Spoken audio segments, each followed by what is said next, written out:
Let me acknowledge the Princess of Monaco. It has just been brought to my attention that she's here. We acknowledge her. Sesizocela omunye wamazinyane eSilo bathe kuzoba umntwana uNtombi asifundele iobituary.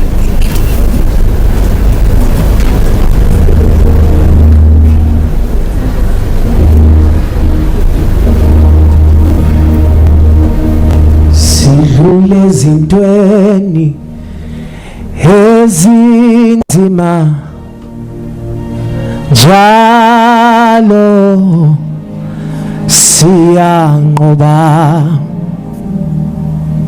Sidlule ezintweni ezinzima njalo siyanqoba. Sidlule ezintweni ezinzima kodwa njalo siyanqoba.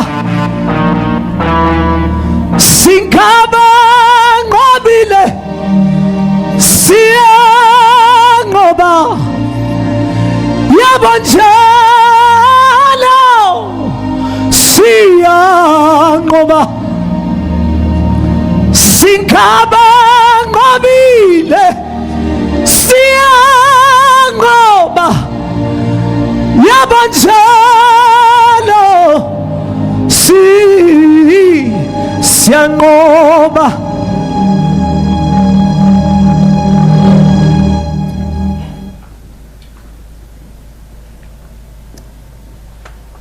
Usodidase inkonyane encane kaNdaba edida ngibala umphikeli wezinsizwa ophikelela amadoda akwaZulu esephelelwe ngamandla. Socela siphakame.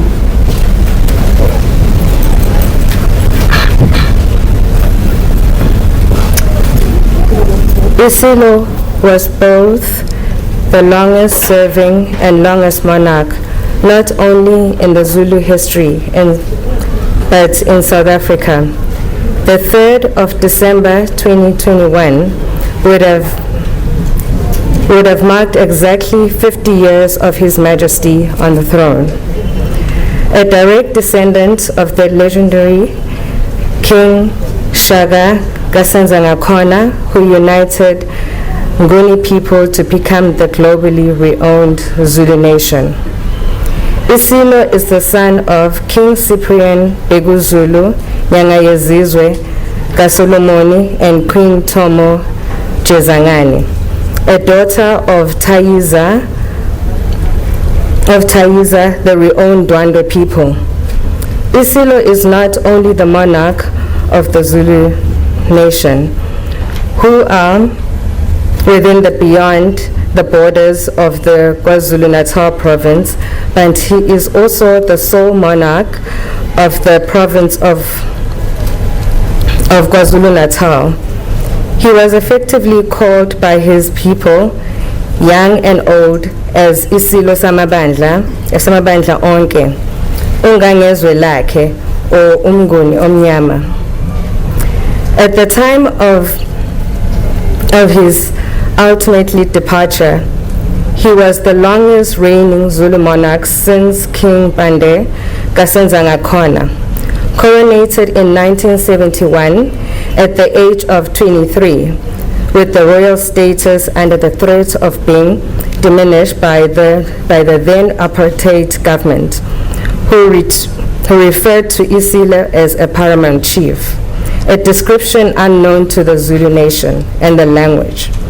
However, just as it happened to the reigning king's great-grandfather, King Dunuzulu Katetshwayo, he remained Isilo Samabandla onke to his people to this very day.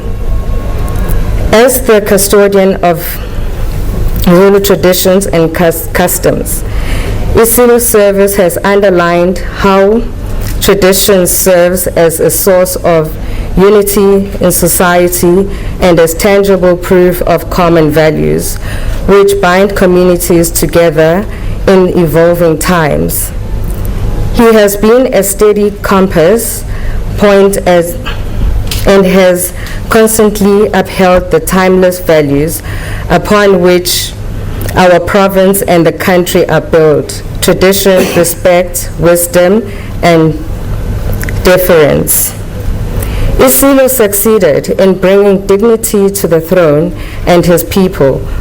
For close to 5 decades, he ensured that the Zulu monarch was not only the institution for ceremonial occasions, but also an institution of value that contributes to the country's public service, social cohesion, and economic development. Umnganezwe Lakhe positioned himself well to respond to pressing issues of the day and champion causes that are not widely recognized or not fashionable, but yet have a lasting social value.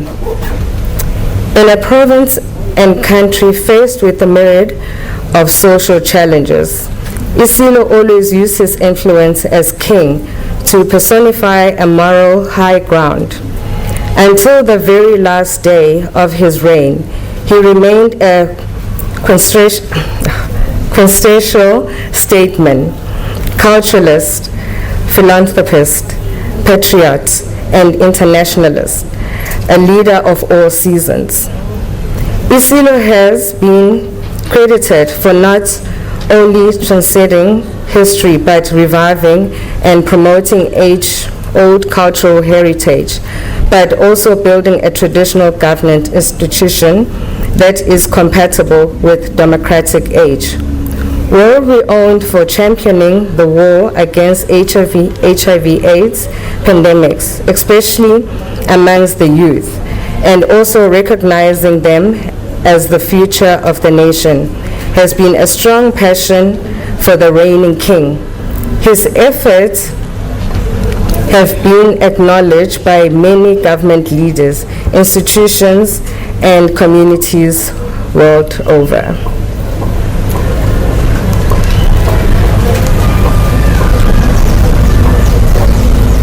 The unifier.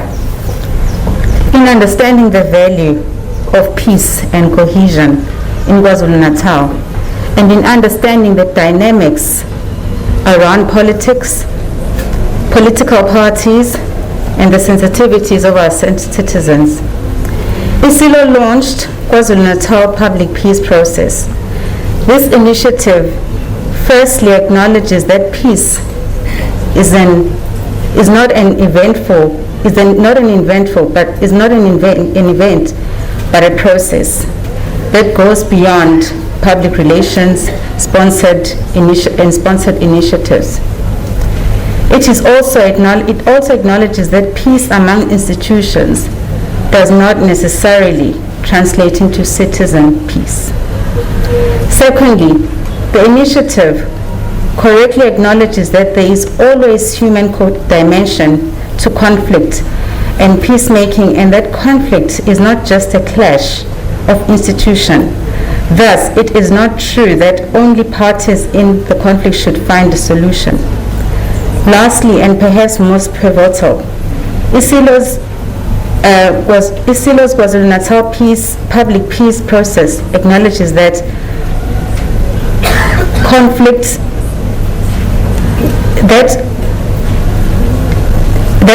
does not only affect political parties, but it also damages social cohesion and impacts negatively on investments. Pursuant to his efforts to early conflicts, Isilo, in his role as a champion of cultural diversity and harmony, used culture to forge unity among citizens of races and religions, instilling values back into our communities where the poor and socially marginalized are cared for and looked after.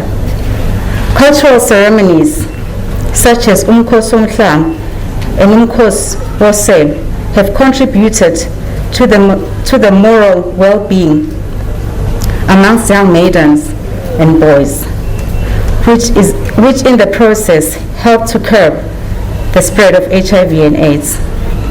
ISILO also launched a number of national campaigns, including citizen educational programs and working with civil society organizations, faith-based organizations, and government campaigns against the killing of discriminations of izingane zofuzo, which is albinos.